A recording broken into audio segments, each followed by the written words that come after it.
आप सभी को जय मसीह की द बाइबल पोर्शन में आपका स्वागत है। हमारा आज का वचन है व्यवस्था विवरण की पुस्तक 29वां अध्याय वचन 16 से 29। तुम जानते हो कि जब हम मिस्र देश में रहते थे और जब मार्ग में की जातियों के बीचों बीच होकर आ रहे थे,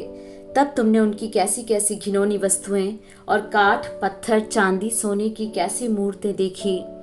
इसलिए ऐसा न हो कि तुम लोगों में ऐसा कोई पुरुष या स्त्री या कुल या गोत्र के लोग हों जिनका मन आज हमारे परमेश्वर यहोवा से फिर जाए और वे जाकर उन जातियों के देवताओं की उपासना करें। फिर ऐसा न हो कि तुम्हारे मध्य ऐसी कोई जड़ हो जिससे विष या कड़वा बीज उगा हो,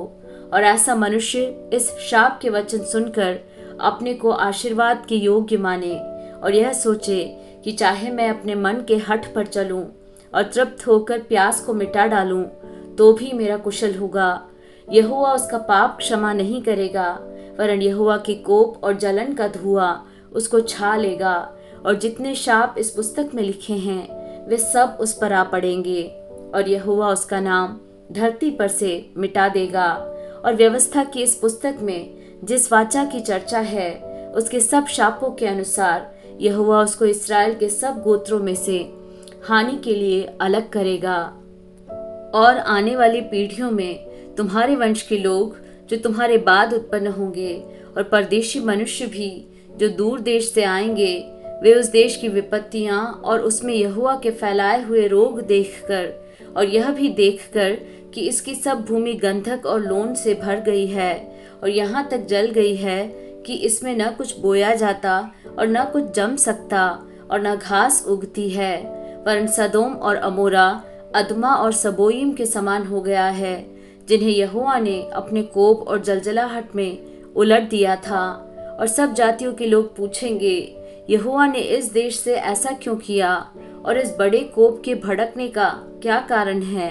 तब लोग यह उत्तर देंगे, उनके पूर्वजों के परमेश्वर यहोवा ने जो वाचा उनके साथ मिस्र देश से निकालने के समय बांधी थी उसको उन्होंने तोड़ा है और पराये देवताओं की उपासना की है जिन्हें वे पहले नहीं जानते थे